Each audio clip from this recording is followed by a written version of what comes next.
Кымбаттуу кыргызстандыктар, бүгүн тарыхый күн.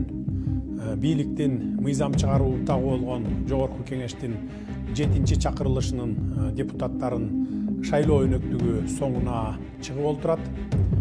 Эл керегине ушул азамат, ушул партия жарайт деп талапкерлердин калың тизмесинен иргеп, келечектеги өнүгүүбүзгө жол чаап бере турган мыйзамдарды иштеп чыгып, кабыл алчу бийлик бутагынын курамын илгери үмүт менен шайладыңыздар. Бул жолку парламенттик шайлоо сиздер колдоп берген баш мыйзамыбыздын негизинде жаңы ыкма менен өткөнүнө жалпыбыз күбө болдук. Ага ылайык партия аркылуу келген талапкерлерге да, партиясыз эркин чыккан талапкерге да добуш берүүгө шарттар түзүлдү.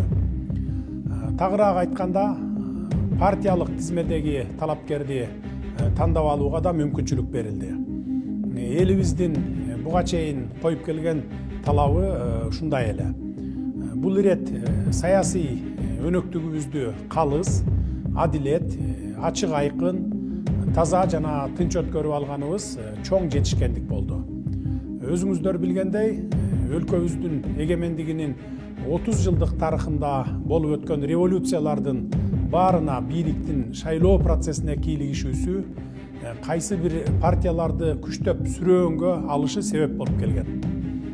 Биз калыстыкты туу туткан калкыбыздын эркине каршы келген мурдагы жагымсыз окуялардан сабак алып, парламенттик шайлоону таза, мыйзам талаптарына ылайык өткөрүүнү башкы милдетибиз катары кабыл алганбыз.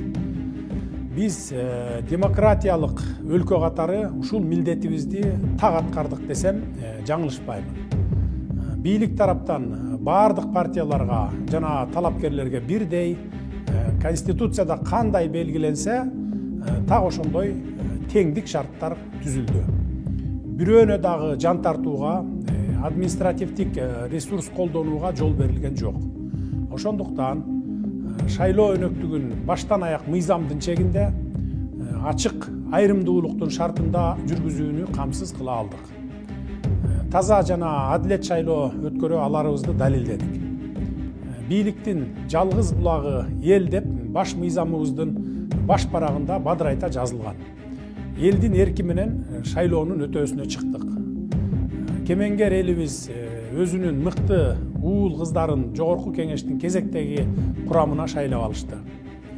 Жалпыңыздар көрүп күбө болгондой, бул жолку шайлоого бийлик өкүлдөрү кыпындай да аралашкан жок. Аралашып баштагандарды дароо кызматтан алып жаттык. Шайлоо өнөктүгү башталганга чейин эле бийлик өкүлдөрү тигил же бул партиянын же кайсы бир талапкердин пайдасына иштесе, катуу чаралар көрүлөрүн байма-бай эскертип келген элек. Үгүт иштеринин жүрүшүндө андай мыйзам бузуулар катталаар замат кескин, чечкиндүү кадамдарга барганыбыз ат салышкан партияларга да, талапкерлерге да чоң сабак болду. Ошентип бул шайлоону элибиздин баш мыйзамыбыздын талабына жана эл аралык ченемдерге ылайык акыйкат өткөрө алдык деп ишенимдүү айта алабыз. Добуш берүүнүн жүрүшүнө жана жыйынтыктарына эл аралык коомчулуктун, байкоочу миссиялардын өкүлдөрү калыс баа берет деп ишенем. Мен учурдан пайдаланып, шайлоого катышкан жана белгилүү себептер менен катыша албай калган бардык саясий күчтөргө кайрыла кетейин. Шайлоонун жыйынтыктарын таанып, элдин эркине баш ийүү мыйзамдын жана демократиянын талабы. Демократиялык өнүгүү жолун тандаган Кыргызстанга эң биринчи кезекте тынчтык жана туруктуулук керек. Туруктуулукту, тынчтыкты бузабыз деген ниети барларга бийлик тараптан эч кандай негиз бербейбиз. Таза жана адилеттүү иштейбиз деп баарыңарды ишендирип кете алам. Кимде-ким негиз жок эле тынчтыкты, туруктуулукту бузам деген аракети болсо, андай жарандарга катуу чаралар көрүлөт. Урматтуу мекендештер, Борбордук шайлоо комиссиясы жакын арада тийиштүү мыйзамдардын чегинде расмий жыйынтыкты жарыялайт. Президент, министрлер кабинети, сиздер шайлап берген партиялар жана талапкерлер менен өлкөбүздүн келечеги, мамлекетибиздин кызыкчылыгы үчүн эри шаркак болуп биргелешип иштешүүгө даяр экенин баса белгилейм. Жаңы шайланган Жогорку Кеңештин кароосуна бир катар мыйзам долбоорлору биринчи сессиянын биринчи эле күнүндө киргизилет. Убакыт өтүп жатат, ал эми аткара турган иштерибиз ар бир. Эми өлкөбүздө алдыдагы 5 жыл ичинде ири саясий өнөктүктөр болбойт. Биз бул мезгилде Кыргызстандын экономикасын көтөрүүгө, элибиздин жашоо турмушун жакшыртууга багытталган иш аракеттер менен гана алек болушубуз кажет. Элибиз бизден азыр чечкиндүү жана натыйжалуу чараларды талап кылууда.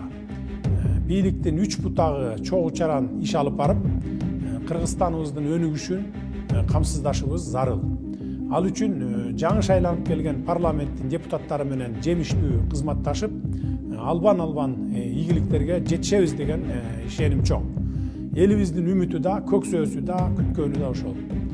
Жергебизде ар дайым тынчтык болуп, береке кут болсун. Элибиздин ынтымагы, мекенибиздин бүтүндүгү бекем болсун. Эл чындыкты билсин.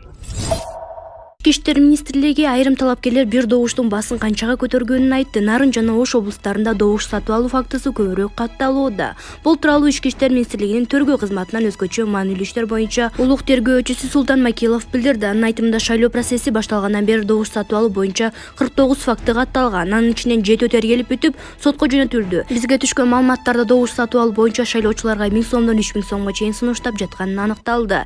Кээде акча түрүндө эле эмес, жол салып же кандайдыр бир объект куруп берүүгө аракет кылгандар бар. Мындай учурлар Бишкекте мурункудай болбой азайып калды. Көбүнчө Нарын жана Ош облустарынын катталууда, деди Макилов. Ошондой эле ал бүгүн добуш сатып алуу боюнча фактылар аныкталбаганын кошумчалады. Мындан сырткары тергөөчү административдик ресурсту колдонуу беренеси боюнча 39 факты катталганын белгиледи. Анын ичинен 9 тергелип бүтүп, сотко жөнөтүлгөн. Мындай мыйзам бузууга баргандардын басымдуу бөлүгү Бишкекте, Ош облусу жана шаарында болууда. Булак Назар Ньюс KG. Эл чындыкты билсин. Режиссер Сүйүн Өткеев шайлоо эрежелерине нааразычылыгын айтты. Сүйүн Өткеев бүгүн жарандык милдетин аткаруу үчүн катталган шайлоо тилкесине добуш берүү максатында барган. Ал жердеги айрым жагдайлардан улам Сүйүн мырза өзүнүн ою менен бөлүштү. Ар шайлоо биздин үй бүлө үчүн чакан майрамдай. Барып татыктуу талапкерди шайлап келебиз. Себеби алдыдагы 5 жылдык жашообуздун сапаты ошол депутаттардан көз каранды. Добуш берүүгө өзүм эле барбай, балдарымды дагы ээрчитип алып бардым. Улуу кызымды да ээрчитип алгам. Атайын социалдык тармактар үчүн шайлоого келгиле, катышкыла, кайдыгер карабагыла деп видео отчет жасамак. Анан телефонумду кызыма берип, шайлоо процессин видеого жана сүрөткө тарта бер дедим. Ошентип ал сырттан тартып баштады. Анан кабинада бош бланканы тартып жаткан. Бир убакта бери жекеле калып эле телефонду жулуп алды. Артынан да бир киши келди. Андан соң аймактык тескөөчүнү чакырышты. Кызым нес болуп калды, көрсө кимди шайлап жатканыңды тартпашың керек экен, дегеле ичинде видео тартпаш керек дешти. Ал нерсеге мен да көңүл бурбаптырмын. Макул, тартпайлы. Бирок бир коркунучтуу кылмышкерди кармагандай дүрбөлөңгө алдырышып, ызы чуу кылып жибергенине түшүнбөй калдым. Жөн эле эскертип койсо, эми макул, кечиресиз деп акырын шайлап алып чыгып кетмекпиз. Анан телефонду алып, ыкчам чара көрүүчү топту чакырабыз дешти. Чакыргыла, бирок батыраак келишсин. Кызымды бир жерге алып бармакмын. Шашылышмын дедим. Ошентип жарым саат күтүп отурдук. Дал ошол убакта бир гезиттен журналисттер жазып калышты. Сүйүн байке, шайлоого бардыңызбы деп. Бардым, бирок кайра кете албай отурам. Чыкканда жазып коем дедим. 5-6 байкоочу кирип бир нерселерди толтуруп кетишти. Ал аңгыча 5-6 милиция кызматкери кирип келди. Мен өзүмчө кубанып отурам. Кыргыз өлкөсү өнүгүп жатыптыр. Ылайым бардык нерсе ушинтип тыкалдап иштеп турса экен дедим. Анан тиги келгендерде элди шайлоого чакыра турган видео отчет тарткан деген түшүнүк кат жазып бердим.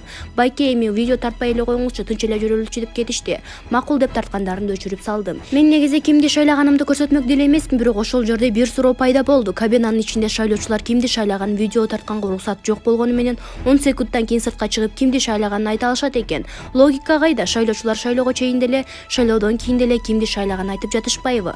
Эми ошол шайлап жаткан учурда эмнеге айтса же көрсөтсө болбойт? Каалаган киши айтсын, эгер каалабаса ансыз деле айтпайт. Баса бул мыйзам добуштарды сатып алуу үчүн чыкпаса керек деп ойлойм. Силер кандай деп ойлойсуңар, туугандар? Видео тарткандын зыяны барбы деп айтылат режиссердун билдирүүсүндө. Булак Super.KG. Эл чындыкты билсин.